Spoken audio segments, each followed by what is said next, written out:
I always thought my wedding would be the happiest day of my life. I never imagined it would become the moment I finally showed my family who they'd underestimated. But to understand what happened at that reception, you need to know how I got there. My name is Azella Tran, and I grew up in Austin, Texas, under the crushing weight of my father's standards. Jonathan Tran wasn't just respected, he was practically royalty in the world of real estate, having built Tran Holdings into a powerhouse across the Southwest. Every family dinner was more like a board meeting. Talks of market flips, zoning laws, and million-dollar deals. And always, my older sister Michelle was at the center of it all, his golden child, his sponsored person. But me? I was the artsy one. At least, that's how my father dismissed me when I chose software development over business school. "You're too smart to waste time behind a computer screen," he said. "Coders work for CEOs, Isabel. They don't become them." Still, I followed my instincts. While Michelle took her place at Tran Holdings, I pursued a degree in computer science at Stanford, graduating top of my class at 26, an achievement my father ignored. He was too busy flying to New York for Michelle's promotion to COO. Over the next 4 years, I worked at tech startups from San Francisco to Denver, quietly building experience. At every family holiday, I'd get the same passive-aggressive comment. "So, still hopping between jobs?" They didn't know I was laying the foundation for something big. In a tiny apartment above a coffee shop in Boulder, I began coding what would become AegisCore, a next-gen cybersecurity framework that used AI to preemptively detect and block evolving threats. No one believed in me, except my college roommate Layla, who became my first hire after I secured angel funding. When I got engaged at 30, I kept the success of AegisCore to myself. Even as the company grew to 60 employees and closed a $90 million 0-cent Series B round, my parents still treated me like a wayward child. So when my father made a snide remark during the wedding toast, well, at least one of my daughters made it, I took the mic and smiled. "I'd like to thank everyone for being here, especially my investors. AegisCore just closed a $90 million 0-cent deal last week, and yes, I'm the CEO." The silence was delicious. Michelle dropped her glass. "Now, that was a wedding day I'll never forget." "I don't really get what you're building," Layla confessed as we struggled to assemble cheap desks in our first office. "But I've never seen you this alive."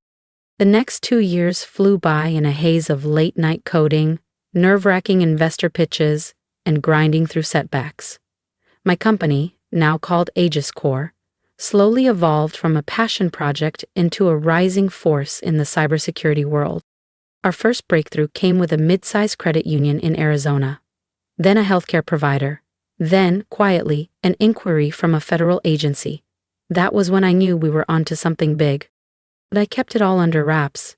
At family gatherings back in Austin, I still wore the mask of the quirky younger daughter. When my father toasted Michelle's latest expansion deal or her magazine feature, I smiled politely and passed the potatoes.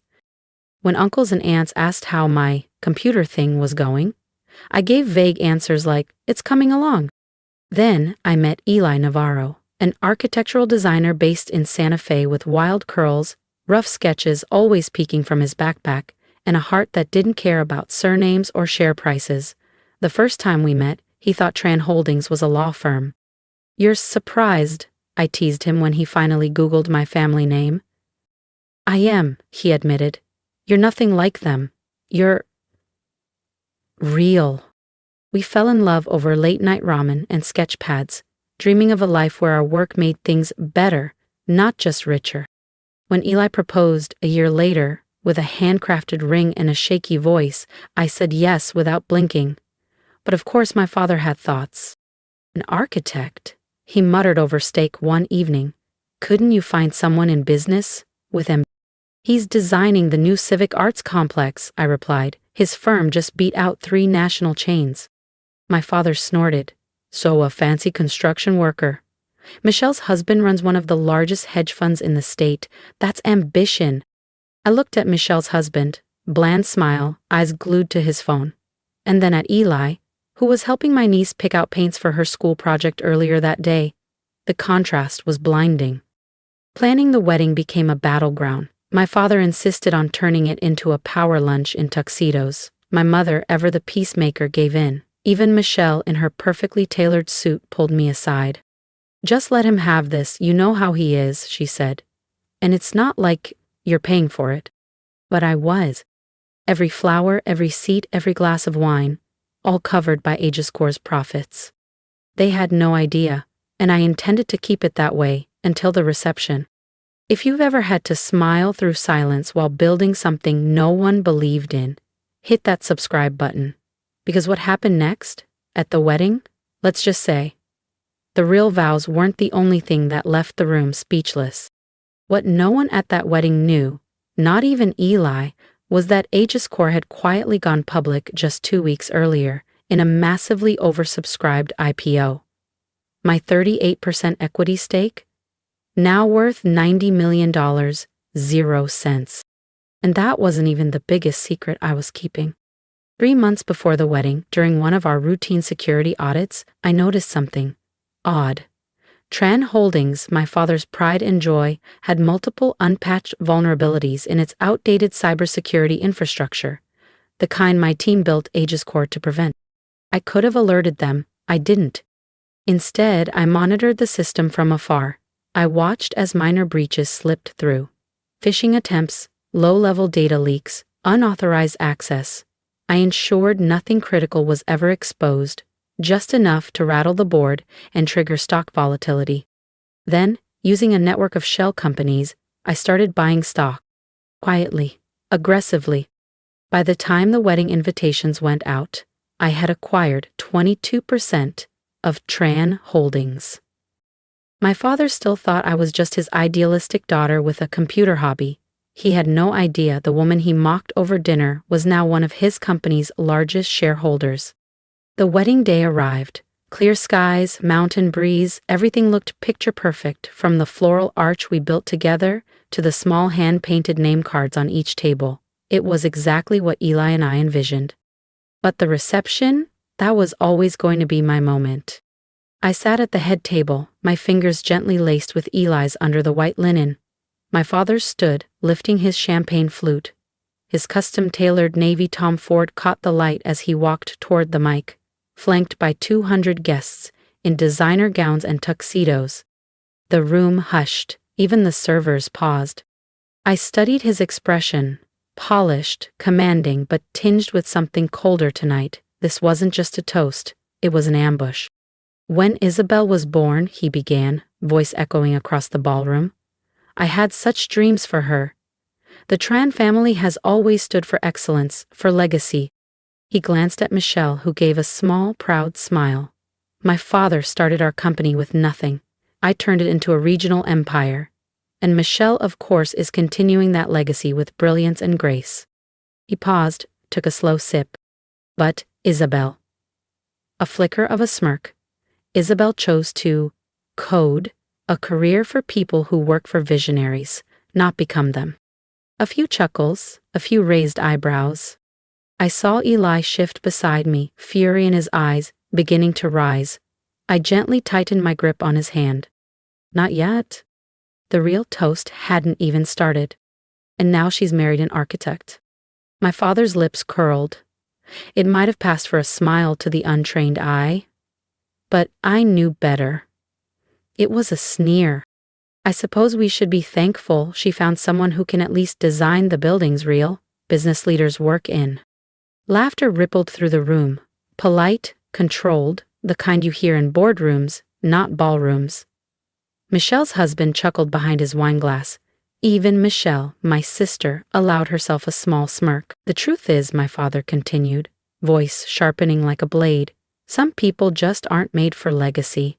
Isabel will never amount to anything meaningful. She's been, and will always be, the disappointment of the Tran family." A hush fell. Even the waitstaff stopped moving. My mother stared down at her lap, twisting her napkin like she could strangle the silence itself. Michelle folded her arms. Eli looked ready to throw a chair. I stood, slowly brushing my gown down. My heart didn't race. It pulsed steady with purpose. "Thank you, Dad," I said, lifting my glass with a calmness I didn't feel. Such heartfelt words. I looked at Michael, my CTO, seated discreetly near the AV booth in a photographer's vest. He gave a subtle nod and pressed a key on his laptop. Around the room, the massive LED displays, the ones my father had requested for his corporate-style slideshow, flickered to life. My father turned, confused. What the hell is this? Financial dashboards, stock tickers, news headlines. And at the center of it all, Aegis Core Technologies, IPO details, national contracts, government partnerships, and one very large number. $90,200,000 0 cents. Ownership. Isabel Tran, 38%. Gasps filled the room. You see, I began, stepping around the table, my voice steady. While you were grooming Michelle to carry your legacy, I was building my own. I paused in front of him. Aegis Core, maybe you've heard of it? The adaptive, AI-based cybersecurity system, now used by 6 of the 10 largest financial institutions in the country. My father's face turned gray, Michelle's mouth parted, stunned. Her husband was frantically scrolling his phone under the table. But that's not all, I continued, another nod to Michael.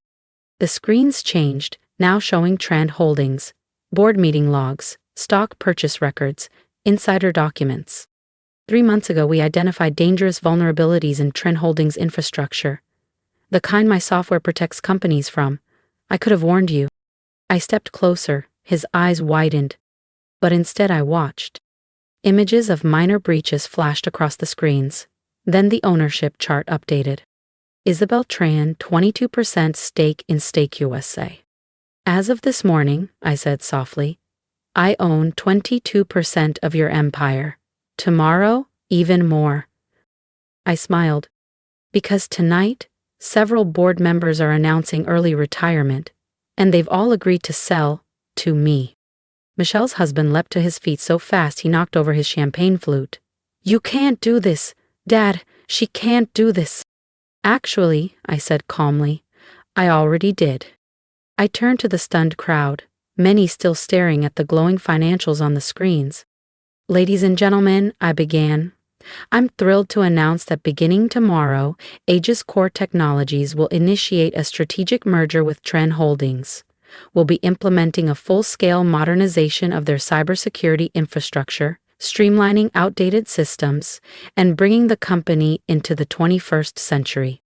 A few gasps, some applause, mostly disbelief. My father finally found his voice. You planned this. All of it. The timing, the reveal, the shares. I smiled. I learned from the best, Dad.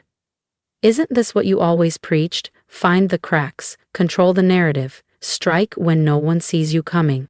Reporters, who had come to cover what was meant to be the society wedding of the season, were now scrambling with their phones, whispering into microphones, live posting headlines like, The bride announces $3 0 cents, merger at her wedding, and she's the CEO.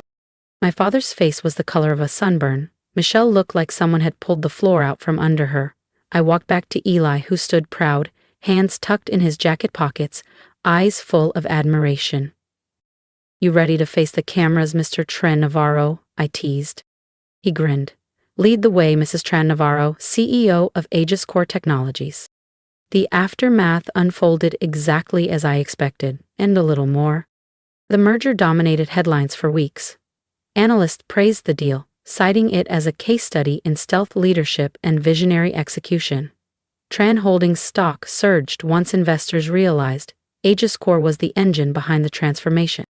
Michelle was quietly moved into an advisory position. My father? He stayed on the board. But for the first time in his life, he wasn't steering the ship. At our first board meeting together, I slid a folder across the long glass table. Here's the infrastructure upgrade package. I'll need your signature before close of business. He looked at me, long and searching. Then he picked up the pen. You really did it, he said. You built something incredible. I nodded. Yes, I did it without your name, your approval, or your rules. And that's the part that still stings, isn't it? He didn't reply, just signed the papers. At the door, he paused. Your mother wants you over for dinner this Sunday. I smiled. I'll be there, and this time, Dad, I'll give the toast. A year later, Aegis Core Transsystems was valued at over $3.2 billion, 0 cents. My father still sits on the board, though now he listens more than he speaks. Michelle found a softer rhythm, running a local nonprofit. And as for me, I rewrote the legacy. And this time, it was one worth inheriting. And my mother? She finally started speaking up at family dinners, not just nodding along, but actually speaking.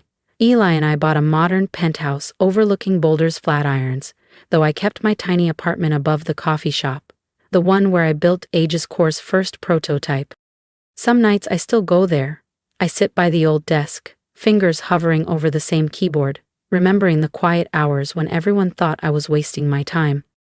The media loves to frame it as a revenge tale, the overlooked daughter taking over her father's empire, but to me, it was never about revenge. It was about reclaiming power on my own terms, about showing that success doesn't need anyone else's blueprint.